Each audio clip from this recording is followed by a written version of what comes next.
And viewers in the Southwest can see more on that story on Inside Out, BBC One tonight at 7:30. Or if you're anywhere else, or even there, you can watch it back on the iPlayer. You can indeed. Now, you're at their beck and call 7 days a week, 52 weeks a year, and you're lucky if you get a please or a thank you or I love you, mummy. Do you feel undervalued by your offspring? You get a grunt sometimes, don't you? Well, hang on in there, because one day they really will appreciate it. According to new research, though, you have to wait until they are 22. Yes. We're joined by the author Cathy Lette, whose two teenage children, 17, well, nearly 18, and 15, and social commentator Mel Fletcher. Hello, both. Hello. Nice to see you. Now, Cathy, yes. Does your boy differ from your girl? Your boy's slightly older, isn't he? Yeah. My son's fine. I think sons love their mothers, but daughters, as soon as they hit 13, they're taken hostage by their hormones. And it's as though they suddenly have a I find my mother contemptible clause in their contract. And it's like living with the Taliban. I'm not allowed to laugh, sing, dance, wear short skirts. You know, when she hugs me, she sort of hugs me as though I'm one of those Russian spies full of plutonium. It's sort of like that, you know. It's getting a little bit better, but it does hurt when you're the mum and you've done so much for them. You know, not to mention stretching your birth canal the customary 5 kilometres to get them out in the first place. That's not what I need to hear right now. No, you don't need to hear 25 past 8 in the morning. Yes, especially for my colleague here. Mal, 22, really? That long? Well, you know, I have 3 kids. They're aged 18 to 24, and I really do think they change in their early 20s because when you're in your teenage years, you can't wait to get beyond the control of your parents. And you sense relief and euphoria when it happens. But after about 2 years of that freedom, you know that it has a price tag attached to it.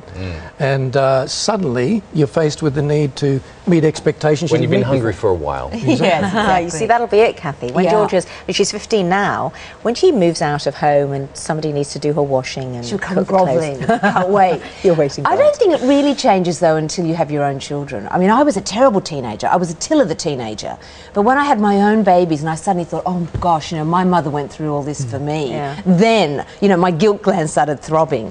But at the moment, there are those days I'm tempted to put her back in the condom vending machine for the refund, you know. It's that sort of, it's like, you know, I wish I was young enough to know everything. You know, that's the way they act with you. Why do you get to answer this question well and said, but first of all, why do teenage girls and mums find it more difficult than teenage boys and dads? Well, it's hard for me to answer that, Bill, because I'm a dad. Yeah. I can't put myself in the shoes of my wife. But I think girls do mature in some areas quicker than boys, especially in the teenage years. I think also girls have to define themselves by kicking against their mother. You know, that how else can they say who they are? But it does really, really hurt. And I would say to any mothers who are going through a bad time, you know, have your revenge, because if she is awful to you, you can say, I'm going to pick you up from school tomorrow and hug you in front of all your friends, possibly wearing gold lame hot pants. And then, you know, I've told you this before, if you're really having a bad time, when she's kicking you and hitting you and saying, I wish you'd just die, take a drag on a cigarette and a big gulp of wine and say, I'm doing my best, darling. that gets me through. She is much better now, though. She's nearly 16. I mean, she actually is, you know, talking to me a little bit she's now. loving the fact you're talking about her on national television. She's going to be watching. She's at school, thank goodness. She's going to go up to write the sequel to Mummy well. Dearest, I can tell. Mel, you have to think, well, what's the best way of dealing with it? If you've got a really tricksy 15-year-old who isn't grateful, I mean, telling them they should be grateful is not going to work, is it, really? No, not really. I think you've got to persevere. I think you've just got to, in a sense, make the most of the years you've got with them, because they won't be there for long. And just smile your way through it as much as you can. It is difficult. Don't get too wound up, because that feeds the monster.